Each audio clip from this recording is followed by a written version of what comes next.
Hey, good morning, Southern Illinois.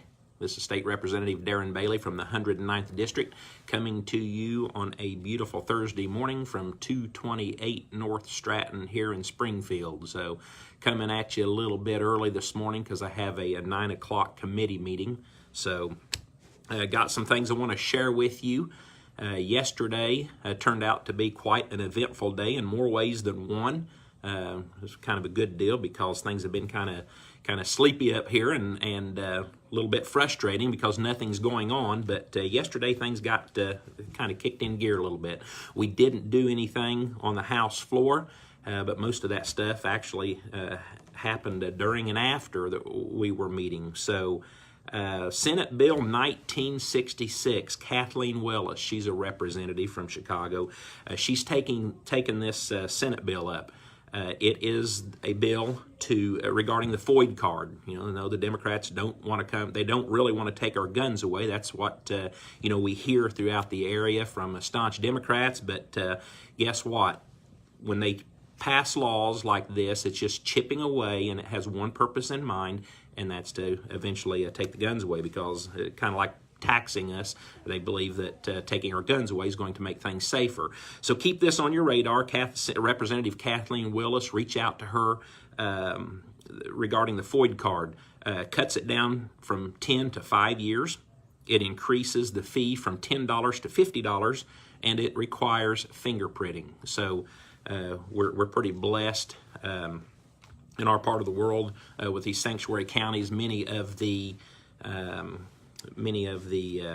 state's attorneys and sheriffs have kind of stepped up, spoke up, and said, hey, some of this stuff's nonsense. So we're not going to pursue this stuff. So anyway, reach out to Kathleen Willis and others and let them know that you're against this.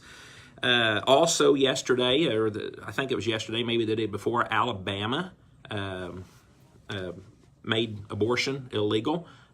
That's an awesome step. However, what it did was heat things up here for Illinois. So Representative Chris Welch has basically vowed to bring the reproductive health bill back. It's kind of sitting in the Rules Committee, and he's arguing to get it out. Yesterday was an interesting day, as it was a rally day for Planned Parenthood, and there was probably about 100 people here, even say 200 if they had a little event outside and they had a booth set up inside. I am so proud. There's a group called Students for Life, and I got to meet some students from Augustina College in Northern Illinois. It's a Lutheran school. They were here speaking up for life. So I was really proud to see college students. There was more. Those are just the two that came and visited me. So don't forget, what has that been, a month ago, whenever we had our pro-life day, and there were 4,000 plus that closed the Capitol down. So I think Christians, concerned people, are stepping up. They're telling the truth. And they're speaking up, saying, hey, this travesty of abortion has to end. Sometimes throughout the Capitol, and you'll see an article on my Facebook page regarding the handmaidens. It's kind of an eerie sight, honestly. They wear a red robe and a maiden's hat, and evidently there's a show on TV, The Handmaid's Tale, that I don't know what their point is, but they kind of show up and they'll sit, and evidently they are a silent voice for women's reproductive health. So I'm coming to the conclusion, this whole reproductive issue. I'm coming to the conclusion that this is the health industry, just vying for business, and it's so sad, it's so sick. But anyway, keep your prayers up that this travesty of abortion will be ended soon. We've got, still got the tax thing going on. Many of you have seen me calling Senator Martin Sandoval out as he and unfortunately 2 other Republicans held a press conference yesterday. It's kind of disheartening that he would make the statement that evidently he's hearing your message. So give yourselves a pat on the back. I'm so proud of Southern Illinois. These people up here, these liberal Democrats, are hearing the message, and we've got to press on, because now it's almost like we need to get the conservative base to hear it too, because some of the conservative base has forgotten what it means to be conservative. But the cool thing is they have a press conference to tout the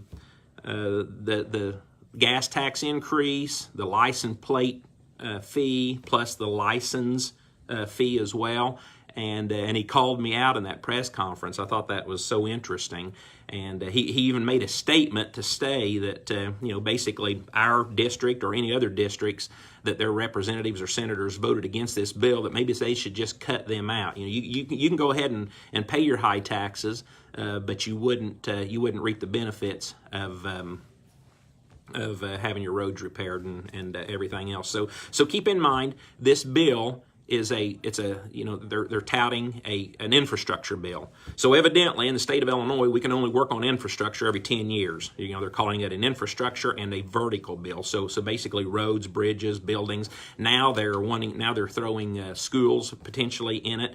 So we all know that we need this. But since when did the principle come about that we do this every 10 years? And you don't have to go back too far to just talk to some of your community in your city and your village officials, and you're going to find out that many people in your neighborhood, and especially in our district, are still owed money from the last capital bill. They never even completed what they promised. So, we've got within our budget, road work continues, bridge work continues. So, I guess I'm to the point now that we need to hold government accountable. We need to get government to our state government to reprioritize. Let's fix the roads. Let's begin a series of, let's see the plan. Nobody's offered a plan. We have no idea what's going on or where this money's being spent. So let's hold the Illinois Department of Transportation responsible, any other entities responsible, and let's sit down and say, okay, what's the plan here with what you currently have in the budget? Because work is being done, and I believe that this needs to take place over a matter of a couple of years. We need to find out that Illinois state government is going to be responsible with your taxes before we trust them with additional spending. So I want you to think about that, consider that. Let me know how you feel, because I want to make sure that I'm representing you properly. I believe this is what I'm hearing from the 109th District. Our roads are terrible. We've got bridges that have been condemned, but we're not alone. This is this way all over the state. And again, state government has failed us because no one's held them accountable, and no one can answer for why things are being done as they are. So now all of a sudden, we've got we've got terrible roads, and we're being told that we need a $30 billion capital bill so we can begin work on this stuff. And I say that's simply not true. Let's back up, let's slow down, and let's begin work. So I want to share something with you because, like I said, I was disappointed that there were two Republicans, a senator and a representative, in that press conference with Martin Sandoval. So I just thought I'd kind of go through, and I looked up, I've asked this question several times while here in Springfield. What does it mean to be a to be a Republican, to be a conservative?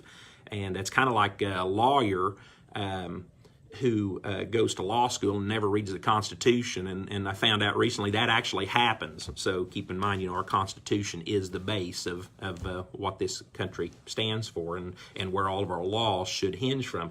So let's look here. I just looked up a comparison chart. The difference between a Democrat and a Republican. Well, we have philosophy ideas. A Democrat is liberal, left-leaning. A Republican is conservative, right-leaning.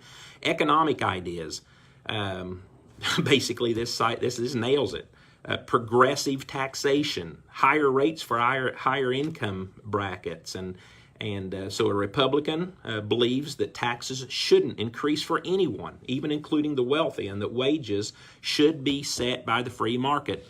I've been calling that out for quite some time, and I didn't even realize that was part of the. I didn't know that. Social and human ideas. The Democrat idea is based on the community and social responsibility. We take care of we're supposed to take care of everyone. The Republican idea is based on individual rights and justice. That's what made this country great. Stance on military issues. Democrats want to see decreased spending. Republicans believe in increased spending. Man, when you look back at the purpose of government, even back in biblical times, one purpose: to protect the people. So a military, and this whole situation with immigration is terribly important, and that's why we're suffering all these problems today. Stance on gay marriage, Democrats support, Republicans oppose. Stance on abortion, Democrats believe that Roe versus Wade should be upheld. Republicans disagree with that. They believe that abortion should not be legal, that it is indeed death. Speaking of death, stance on the death sentence. Many Democrats oppose a death penalty, while a large majority of Republicans support the death penalty. You want to end school shootings and all this nonsense that's taking place in our world today? Well, let's pick the ball up a little bit and let's increase some of our penalties. Taxes, I said that before, progressive tax for the Democrats. I think you're getting the idea here.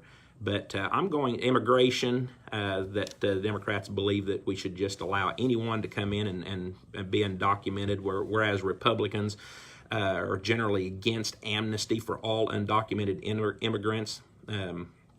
So we're feeling the full brunt of this in Illinois, friends. Isn't it interesting that not too long ago, 10 years ago, California was a mess, is a mess, and New York was a mess, and yet we had something going on for us here in the Midwest. Yet I believe Illinois has surpassed California and New York in every scope that there is. So it's an embarrassment to be here. So, but evidently you know that because you want change. That's why I'm here. I need your help to make that change come about. There are others here that agree with this. So keep us in your prayers. Keep us in your focus. If you have ideas, please let us know what those ideas are. You have the ideas that's going to turn this state around. So anyway, I'm going to be sharing this message with Republicans up here and reminding them what it is that we stand for, and we sure as heck don't stand for increased taxes. But I need you to help and get that message out. And with that in mind, we know we need stuff. We know we've got to continue improving, but in order to do that, we've got to hold ourselves accountable.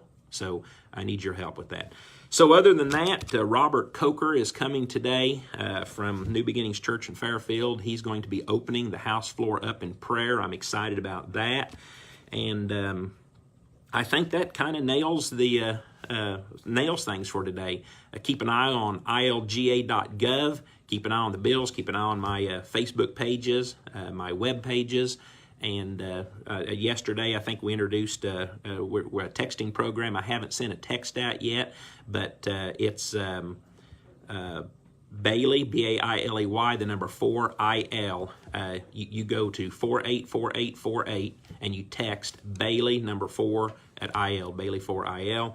As usual, my Louisville office is 618-665-4109. Call that number anytime, and Jose and Kylie will be more than happy to help you. So anyway, I appreciate your responses. I appreciate you tuning in. Thank you so much. God bless you. God bless the state of Illinois. And we will see you again 8:30 to 9 tomorrow morning and see what the day brings. Thank you so much.